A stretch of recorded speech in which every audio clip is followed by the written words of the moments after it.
Want to make a podcast? Spotify's got a platform that lets you make one super easily, then distribute it everywhere and earn money, all in one place for free. It's called Spotify for Podcasters, and here's how it works. Spotify for Podcasters lets you record and edit podcasts right from your phone or computer, so no matter what your setup is like, you can start creating today. Then you can distribute your podcast to Spotify and everywhere else podcasts are heard. Video podcasts are also available on Spotify. With Spotify for Podcasters, you can earn money in a variety of ways, including ads and podcast subscriptions. And best of all, it's totally free with no catch. Ever since we discovered Spotify for Podcasters, we have had so much fun trying out all of the features like Q&As and polls that let us be really creative and engage with our audience. I highly recommend you give it a try. Download the Spotify for Podcasters app or go to www.spotify.com/podcasters to get started. Today on episode 49 of Podcast Royal, Kate gets festive with a carol concert at Westminster Abbey. Christmas cards are out, and we hear from Princess Charlene as she continues her recovery. Plus, we're chatting with the author of Earthshot, How to Save Our Planet, a cause our friend the Duke of Cambridge is staunchly behind, and we all should be. Let's dig in.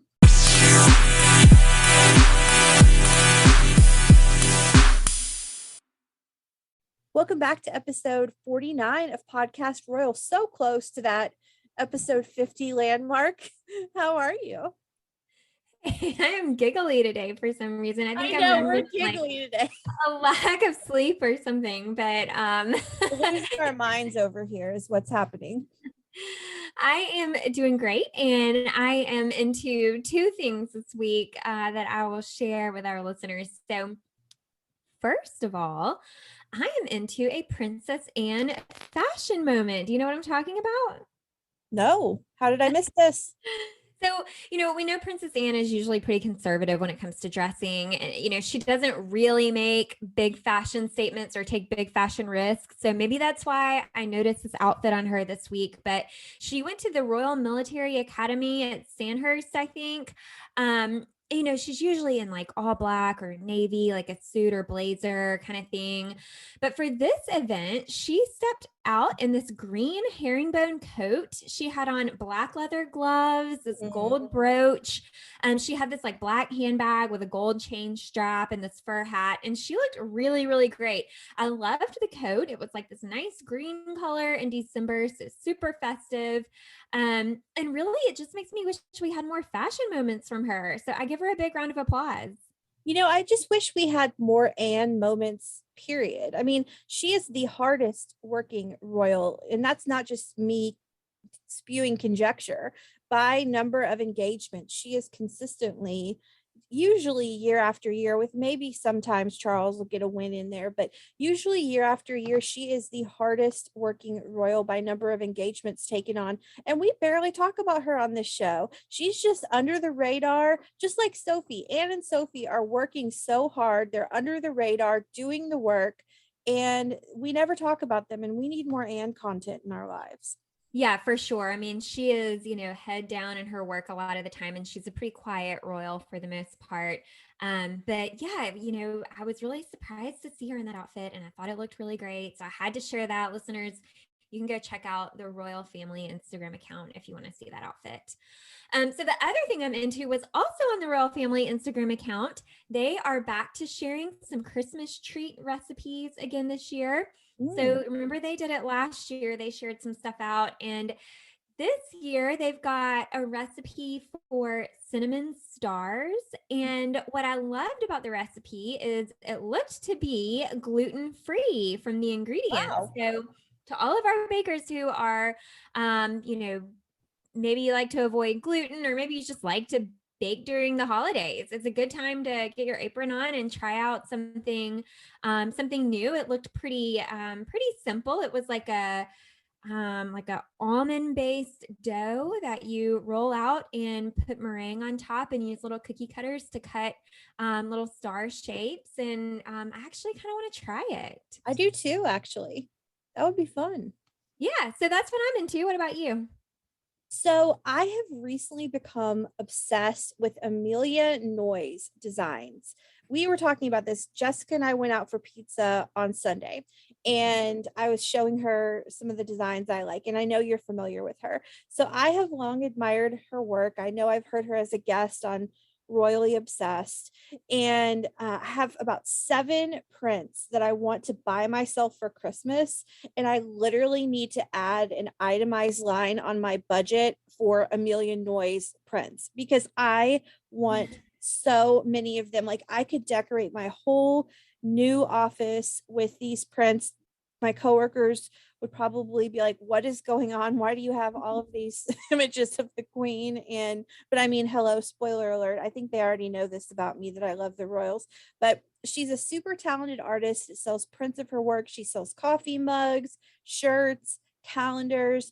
You can check out her work at amelianoyesdesign.com. That's AMELIANOYES design.com. Once again, this is not an ad. This is just something that I really like and I want. This would make the perfect Christmas gift for the royal fan in your life. Cough, Joy Birchfield, aka Mom. Are you listening? Cough.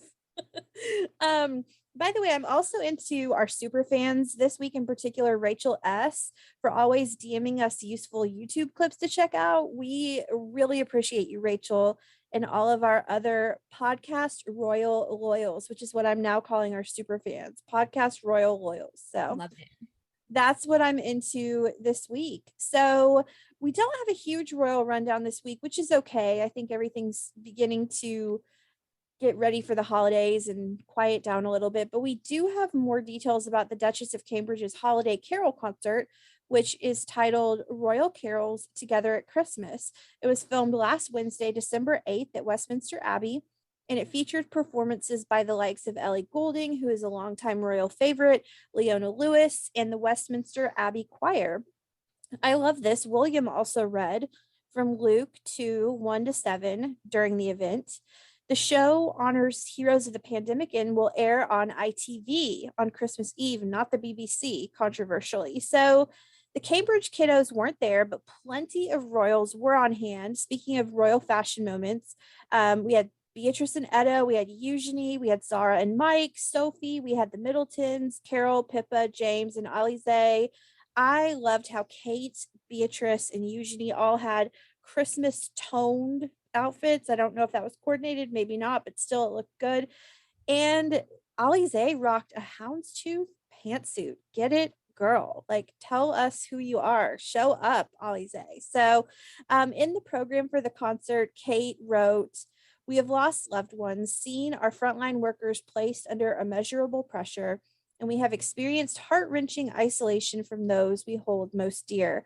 Alongside this, we have seen how communities have come together to support those most in need. And through our separation from others, we have been reminded just how powerful human connection is to us all, just how much we need one another, and how loving and feeling a sense of belonging to one another can provide comfort in tough times. The importance of simply being together. In our roles, William and I are so fortunate to meet and spend time with phenomenal people across the country who day in and day out support individuals and families. And over the past 2 years, we have been inspired by countless people who have brought their communities together through simple acts of kindness. This carol service is our small way of recognizing the inspiring contribution so many of you have made.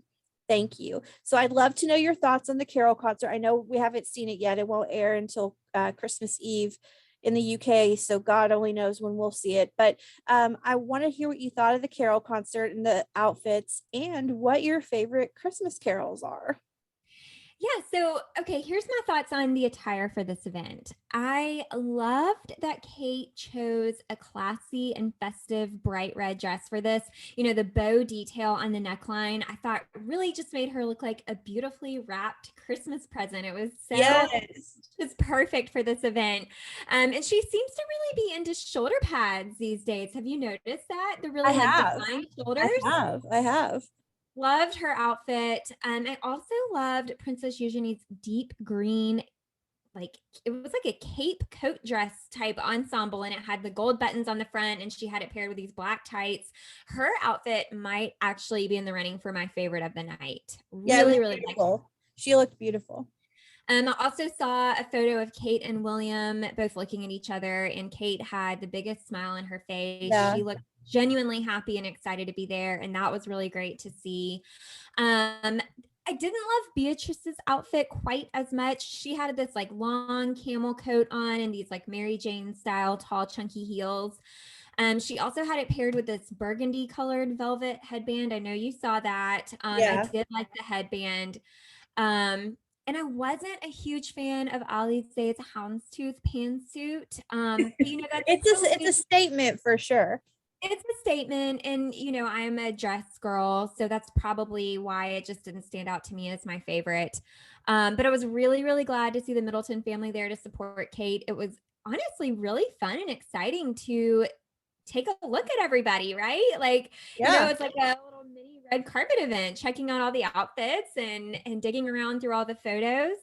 So yeah, I really loved the event, and I think about my favorite Christmas carol. I really don't know if I can narrow it down to just one. I truly love all of the classic Christmas hymns that you sing at church during this time of year. Mhm. So I mean, Silent Night, Away in a Manger, Oh Come Let Us Adore Him, Oh Holy Night, Oh Little Town of Bethlehem, The First Noel. I could keep going. It's so hard to choose one. Do you have a favorite? Ooh, okay. So I divide my Christmas carols into two buckets. I divide them into like the hymns. So I really love Silent Night. We always at my church, we always raise candle. Like I could cry thinking about it. We always, and I miss this because I haven't done this in since Christmas of 2019. And I don't know if we're going to go to in-person service this year. I don't know.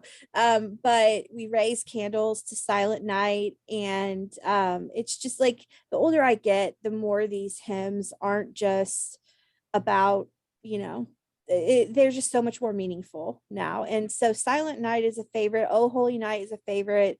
So that's my hymn bucket. And then we've got the like your Mariah Carey's All I Want for Christmas Is You, or rock. I really love Rocking Around the Christmas Tree. And gosh, what is the Sleigh Ride? Just hear those sleigh bells, that's one that I won't sing because I'll You know, break everyone's eardrums. I really enjoy Please Come Home for Christmas by the Eagles. Is that Yeah. one of your Yeah. favorites? I that's a good song. Oh gosh, I know a lot of people have their feelings on, like the Santa Baby, and I love those I too, love though. Santa Um, Baby. Baby, it's cold outside. I mean, all of the Wait, fun. what do people say about Santa Baby? I know what they say about Baby It's Cold Outside, but what Some of the songs that you just hear over and over again, even like Mariah Carey's song, people sometimes just get tired of them, I feel like. But I do have some songs that I hear on the radio that I get tired of, but I enjoy the more jazzy romantic Christmas songs. we're gonna watch. So I think I told you on a previous episode that there's a lot of movies like It's a Wonderful Life that I'm just so emotional about these Christmas movies, but I'm gonna watch them this year. Like Miracle on 34th Street is on my HBO Max queue, Oh and yeah. so really excited for all like the actual like Christmas Eve, Christmas Day, Boxing Day, like having time, my gosh, to slow down for a minute and watch these movies. This season is going by way too fast. It is December 14th and it's not okay. Christmas is in 11 days. Wow. Unbelievable. So, okay, horrible pivot. Unless you've been living under a rock, you're aware that Ghislaine Maxwell, or is it Ghislaine? Ghislaine Maxwell, right, is on trial for her involvement with Jeffrey Epstein. During her trial, a photo of Epstein and Maxwell was shown, with the two taken in front of a log cabin on the Queen's Balmoral estate in Scotland. The photo is said to have been taken around 1999 when the two reportedly visited the estate with Andrew. Her Majesty has been photographed sitting in what seems to be the exact same location before. So this is all starting to hit way, way too close to home. Was wondering if you had any thoughts on this. We had a really interesting conversation at pizza about this. We don't have to go into that, but any thoughts on this photo that was shown? Yeah, you and I did catch up a little bit on the trial and kind of what's been going on there. Just really kind of icky feelings here. I hate to think that they were that close with some of the royals. I mean, we knew Andrew had been involved with him in the past, but I don't know that I realized they had been on royal property so casually like that. And, kind of like what we were talking about at dinner, there are people that seek relationships with royals because of the access, that they get to that level of power and money. And I don't know, I don't know what they were there for at that time or what that picture was from, but definitely icky feelings. Yeah, it's just too close to home. Anyway, so in much lighter news, we have the Cambridge Christmas card.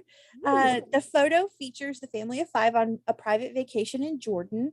And on Instagram, the Cambridges wrote, delighted to share a new image of the family, which features on this year's Christmas card and then a cute little Christmas tree emoji.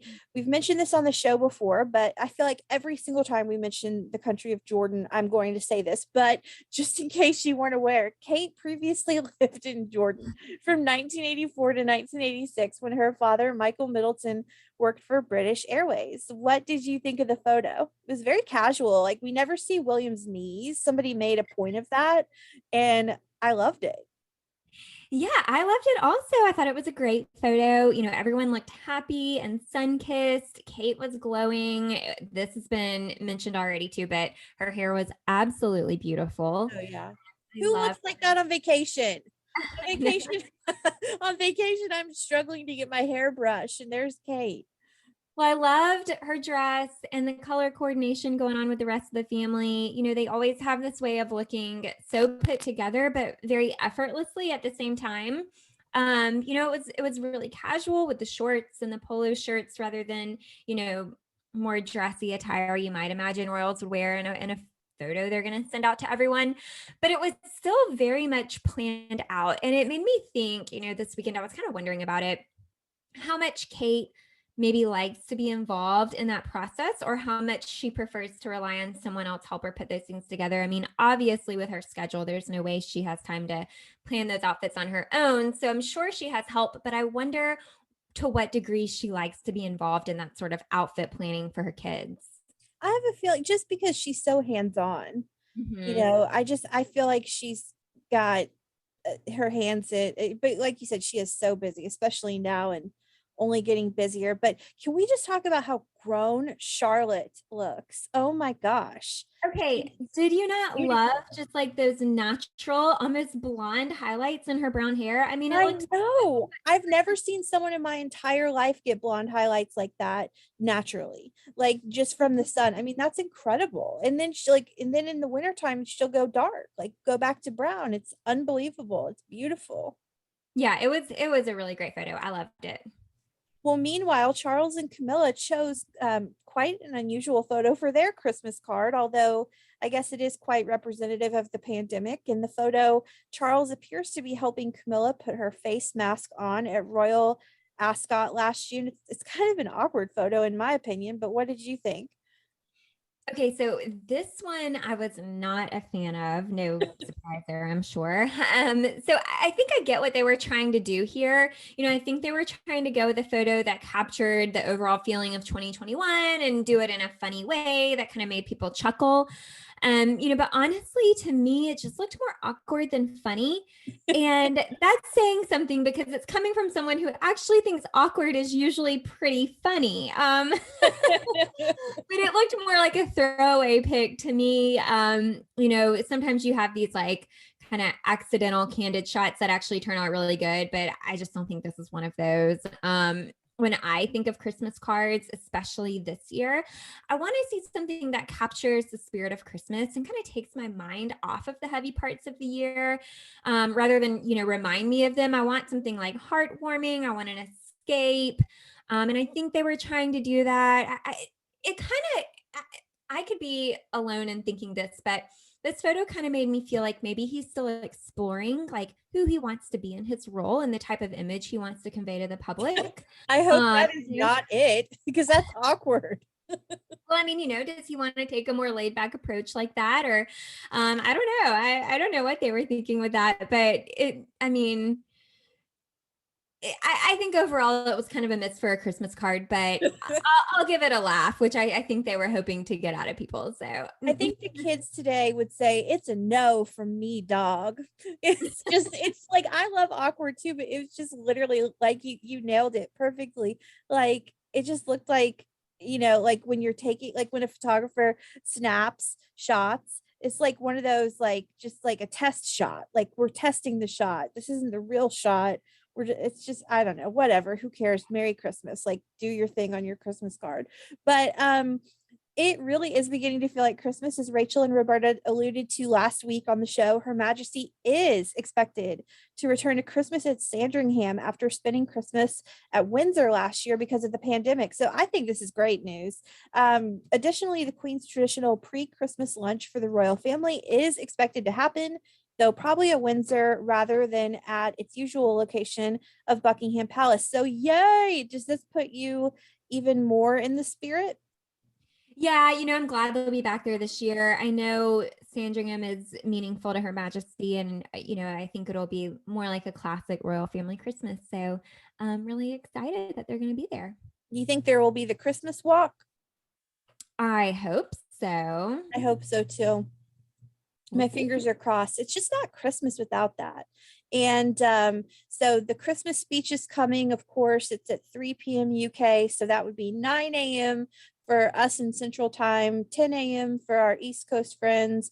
And that would be, math is not my strong suit, 7 a.m. for our friends out on the West Coast. So excited as ever. It's Christmas is in 11 days, and that blows my mind. So it has been announced that Diana the Musical will end its Broadway run on Sunday, December 19th, which is in about 5 days. The musical opened on November 17th and will only have played 33 performances at the time of its closing. And in my estimation, there are two reasons for this. Number one, why go to the theater when you can get it on Netflix, especially in a still going on pandemic? And number two, in my non-expert Broadway opinion, it's not fantastic. I don't think you've seen it yet, unless you're going to surprise me. So, any thoughts on this closing after 33 performances? Yeah, I do think that you have this kind of like weird dance if you have something on Netflix, like, how do you do that and not miss ticket sales to, your show. But yeah, I didn't really get into this one, and I'm guessing that you're right. Nobody else really got into it either. Pretty bad. It's pretty With bad. so much Diana content this year, some things are just gonna miss the mark. And I guess this is one of them. Do you know what I'm excited for a lot of things in 2022, but we've talked on the show about that Elle article that I really liked. Is this the peak of the Diana cinematic universe? And the author or the writer of that piece, Lauren Puckett Pope, is coming on the show. I'm so excited to talk to her about that piece, because is there ever too much Diana content? We're going to talk to the expert about that. So wrapping up the royal rundown, we have a birthday in the family this week. James Viscount Severn turns 14 on December 17th. James is the son of Edward and Sophie, brother of Louise, and is currently 15th in line to the throne. So happy birthday, James, from Podcast Royal. And by the way, when you're done watching And Just Like That on HBO Max, everyone, check out the 6-part CNN docuseries The Windsors Inside the Royal Dynasty. It is narrated by Rosamund Pike and is a great look at our favorite family from the succession in 1936 to the present. Highly recommend. I saw it when it came out originally in 2020, but I'm rewatching it and I'm on episode 4 and it's really good. So I believe you have my HBO Max password now, so you'll have to add that to your list after And Just Like That, which is mixed reviews from me, but that's another podcast for another day. So segment 2, royals around the world. We're going to move to Monaco for a moment. So Prince Jacques and Princess Gabriella turned 7 last Friday, and to mark the occasion, their mom, Princess Charlene, took to Instagram writing, "Happy birthday, my babies. Thank you, God, for blessing me with such wonderful children. I'm truly blessed. Love, Mom." And then a heart emoji. So Charlene, of course, continues her recovery outside of Monaco. And good news, Prince Albert revealed that he hopes to have a visit with Charlene and the kids by the end of the year, telling people it's what we most hope for, but there's no definite date at this time. So, any thoughts on this? Well, yeah, I mean, I certainly hope they are able to get together, around Christmas. I would have expected, that they would be able to plan something like that. So, really hope for their family's sake and especially the kids that they'll be able to connect with their mom soon. Absolutely. It's just good to hear from her, you know? I mean, we hope she's getting the care that she most definitely deserves. So, anything else for the good of the order before we chat with our special guest? I don't think so. Kind of light little royal rundown this week. Next week, super excited for our episode next week. Next week, we'll have our last episode of 2021 as we each bring to the table our top 10 royal moments of the year and what we're most looking forward to in 2022. I already made my list. Now I just have to come up with the bullet points as to why for each one. I'll be excited to see kind of, how we align and, where we are on our Yeah, and I had to cut some. Like it was hard for me to get it down to 10. Like there were a solid 14 that I had to combine a couple and make it work. But next week it's an episode you won't want to miss. I love this episode every year, our second annual one of this, and we hope you'll join us as we close this wild and crazy royal year. But before we do that, we are so pleased to welcome to the show today Jonnie Hughes, co-author of the book Earthshot: How to Save Our Planet. Now, Earthshot is a word we've said a lot in 2021. Obviously, that's been all over Podcast Royal this year, as it is the passion project of Prince William, who also wrote the introduction to the book. Take a listen to our conversation.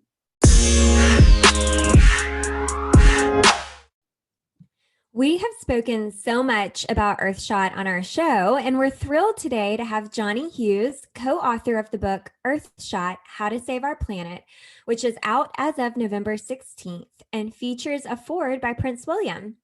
Welcome to the show, Jonnie. We are so happy to have you. Thanks very much for having me. Prince William spoke in the introduction of how the Earthshot Prize was born in September 2018 in Namibia. It is now, as he writes, the most ambitious environmental prize in history, and how he wants to bottle that innovation and community spirit and mass produce it globally. So, Jonnie, how did you get involved in Earthshot, and how did you get the idea to write this very important book? Well, we came across Prince William and his team probably towards the end of that year when we were in Davos, the World Economic Forum meeting in Switzerland. And we were there promoting the Our Planet series, which is on Netflix, and also a film with David Attenborough, who you may know. Uh-huh. And we just got in conversation really with Prince William and his team.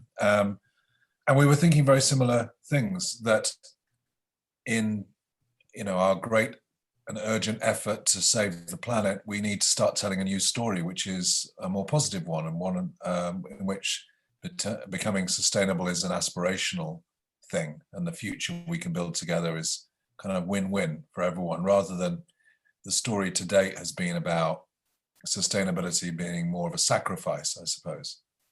And so we aligned very much. And I mean, I'm involved with production of television and books as well. And so we started working with them then. And actually, myself and my partner, my business partner, Colin Butfield, we're kind of signed up now for the 10 years of the Earthshot Prize to produce the television that goes alongside it. So very privileged to be involved. Absolutely. Scientists say we are entering the most consequential decade in history, and we need to act to restore the planet by 2030, or the damage could be irreversible. We'll all be impacted by climate change at some point, but can you tell us who could be impacted the most? Yeah, well, I think you're right. All of us will be. We won't, none of us will escape it. It's very difficult to actually tell right now who's being impacted the most. I mean, I think, unfortunately, it's the people least equipped to deal with the change. I think it's going to be largely tropical nations and countries that don't have the kind of infrastructure to deal with changes in climate. So all the harvests failing, for example, rainfall changing. They're talking about big changes to the monsoon system, for example, which is responsible for feeding a huge number of people in Asia and in Africa. So there's a big problem, and it was discussed a lot at the recent COP26 in Glasgow, the climate change meeting of the UN, about the inequality that the people that effectively have put in the least amount of CO2 into the environment are actually suffering the most right now. But ultimately, that's going to impact on all of us, because if places become hard to live in, inhospitable, then it's just going to result in migration, mass migration. And we know, because we've had recent experiences of that, how problematic that is for every nation on Earth. So I'm afraid there's no way out. It's, if we let this happen, if we let climate change continue, then we're all going to get impacted. Well, I just want to take a moment to say thank you for you and Colin's work on this. And we really appreciate that William and Charles and Harry and so many members of the royal family are passionate about this. And it's so important. And so just thank you for this book and thank you for this work. And so I am not much of a math person, but if Earthshot were an equation, it would be urgency plus optimism equals action. So what kind of actions is Earthshot taking to better our planet? It's action everywhere, really. So what we try and put across in the book, and especially in the part 3 of the book, is how every one of us can make a positive change.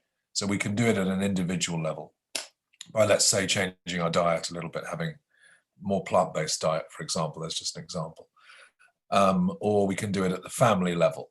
So we could perhaps change our energy provider so that we're just using renewables. Or we can do it at the community level. Perhaps go and do beach cleans if you're nearby the sea, or change perhaps the provision of recycling in the local neighborhood. But the Earthshot Prize itself, it encapsulates all of that kind of change and encourages it all, but it also promotes innovators out there who've come up with ideas that perhaps are scalable and of universal interest, so that they could be rolled out right across the planet and make really substantial material change to our chances of becoming sustainable on Earth. So you just talked a little bit about some of the things people can do to promote a safer planet, but what kind of other actions do you suggest we might be able to do in our daily lives to just promote, keeping the planet a healthy place? Okay, well, I think there's 3 F's. There's fuel, as in fossil fuel, there's food, and then there's finance. And I think most of your listeners will probably be able to make some changes fairly easily that will have big positive impacts on it will reduce their carbon emissions as a person, as an individual. It will reduce the amount of biodiversity loss that you are in some indirect way responsible for. So in terms of fuel, the easiest thing you can do is look for a renewable tariff from your energy provider, and if they don't provide one, then move to a one that does. And those are very common now in most of the world. Obviously, there's a lot of conversation about changing your car from diesel or gas to electric. Now, that's not ideal for everyone, of course, depending on where you live, but that's an option for some people in urban areas, I'd have thought. When it comes to food, the general suggestion is moving towards more of a plant-based diet. That doesn't mean you have to abandon meat, but try to reduce it. We've got into the habit, all of us, of expecting almost to eat meat 3 times a day. Well, you talk to your grandparents, that never happened back then because meat was really expensive. And, they were satisfied and healthy, by the way, with having far less meat during the week. Bit of a roast maybe at the weekend, or some sort of meat at the weekend, and perhaps some hams or cured meats or something during the week. a bit of cheese. So just reduce that. I've done it myself, and it's much less painful than you might imagine before you start. And then beyond that, if you're talking about finance, which people very rarely think about, all of us have got our money somewhere. And the two places that are particularly impactful are where you bank and where you have your pension. And banks, well, unfortunately right now, there aren't many banks that aren't heavily invested in the sort of system that's messing up the planet. But there are ethical banks out there, and it's increasing as well. And it's hard to move a bank. I grant you that's a tricky thing to do, but it's something that you could certainly ask about at your own bank. And then pensions is much easier to switch. And in fact, most pension firms will have an ethical pension these days. And that's a pension that doesn't invest in things that damage the environment, doesn't invest in arms, it doesn't invest in just the negative stuff out there. And whereas they used to be quite rare and also didn't necessarily guarantee you the returns that you might have wanted from a pension, that's not the case anymore. And you've got to ask yourself, what is that pension all about? It's about you putting aside money for a future. If that money is going to invest in dismantling that future, it kind of sounds a bit crazy. So you usually have to go on a website and click a box to change from a regular pension to an ethical pension. And that would change, if everyone did that, that would change 25% of the shares on Earth. And you can better believe that the markets would respond to that. You're blowing my mind.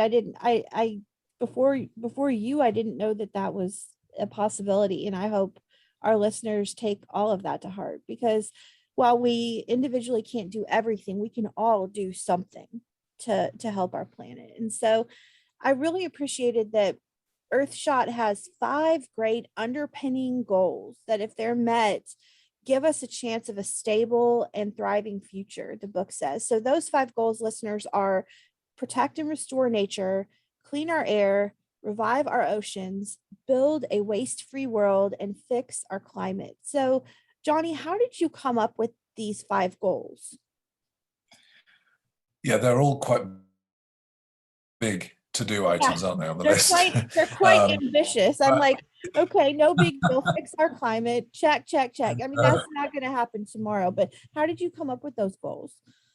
Well, what was important, I think, is once people start engaging in the crisis, which is the right word for it, that we're in, it can get paralyzing if you suddenly look around and think, well, what do I do first? Or how can I help? Or how can I make any difference? Because there are so many problems that you could sum up out there. There's a huge long list. So it was important for us to simplify it. And we conduct a lot of work with a bank of experts, planetary scientists, and people from high up in NGOs, with just seeking the advice on how best to compartmentalize the planetary problems. And those 5 things, they are big, as you say, but they feel like missions that we can engage with and get behind. And what I really like about them is that you can apply those 5 big goals to anything, the entire human race. You can apply it to a school, and they could do things to try and help get to those goals, to your individual life, to your workplace, maybe to the local, state government. So any kind of scale of organization can organize itself around those 5 great ambitions. And of course, I don't know whether you must recognize this, but the reason it's called an Earthshot is because we're trying to emulate your great leaders, Kennedy in the past with his moonshot, which I love that. The reason it was it's such a great term, and it was such a captivating idea at the time, back when he talked about it in the early 60s, was it was so ambitious. He said by the end of the decade we'll do that, which was a crazy demand, really. But the craziness of that, the size of that ambition, was what captivated people, and it required everyone to come together, to all play their part to do something. And sure enough, there was a man on the moon before the end of the decade. So it was achieved, and I think that's really what Prince William was hoping would pass on to the term Earthshot as well. No, that is certainly not lost on me. And it's also, it's a double entendre for me because I get the moonshot connection and I love that, but it's also, we still have a shot at this earth thing that we love, you know. If we all play our part, we've got a shot to make it right. So I see it as both ways, but I love that connection. As a lover of history, especially, you know, I love President Kennedy and his work. I think that's beautiful. Yeah, it really works. I mean, first time people hear the word, quite often you have to sort of explain it, but as a catchy term, it certainly works. And I'm hoping it becomes, you know, part of normal conversation now that we talk about these Earthshots. Well, it certainly is on this podcast. We say the word Earthshot quite frequently. If we had a one of those, you know, clouds of what words do we say the most on this show, definitely Earthshot is in the top 25 for sure. That's fantastic. In the book, you write, humanity has never before had such a shared knowledge, never before had the ability to collaborate globally at such scale, never before had the extraordinary opportunity to create our own future. Are you hopeful of what we can do in the next 10 years? I am. I mean, as you said, the demand is extremely pressing and huge in its scale. But there are lots of reasons for optimism. It does feel, as someone who's been in trying to communicate this problem for over 20 years, it really feels as though momentum's gathering now. The conversation is becoming mainstream. People who vote, people who spend money buying products now think about this as they do so. And that's when you really get swift change. So we need kind of three things to shuffle along at the same time for the magic to happen, really. We need public desire for change to move along. And part of that's my job because I'm there at communicating the stories. And of course, Prince William's job in sense of framing the ambition, the sort of collective ambition.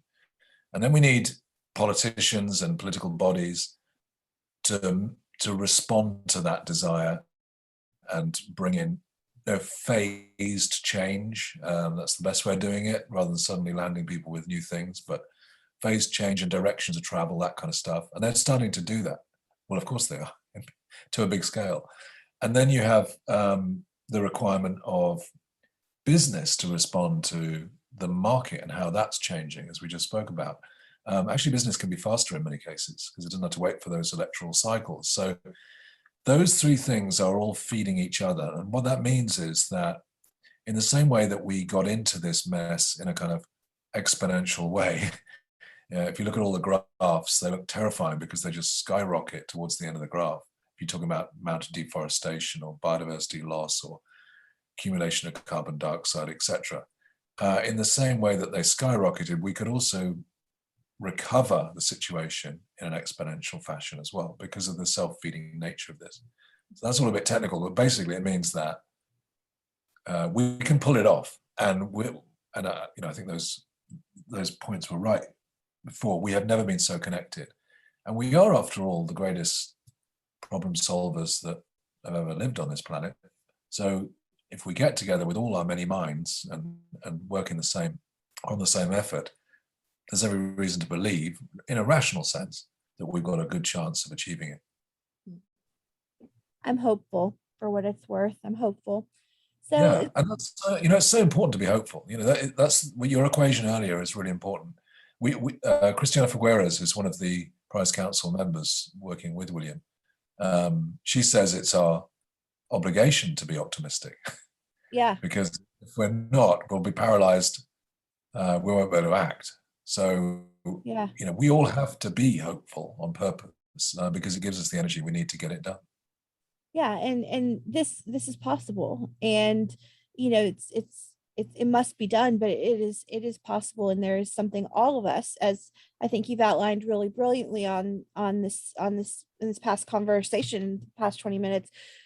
It's something we all can do. We can all take part in this and do our part. And, appropriately, as we wrap up our time with you, I want to point out this quote from the book. You write, "So seize the moment, whoever you are and wherever you are. It's time to stop thinking about saving the world in terms of what we sacrifice but instead to think about what we can gain. So true. So true. So is that what you hope readers take away from reading Earthshot, Jonnie?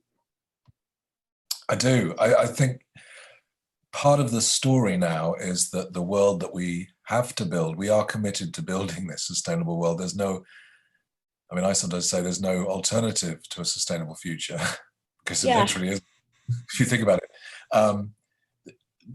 One of the great things about this story is that the sustainable world that we have to build is aspirational. It's win-win.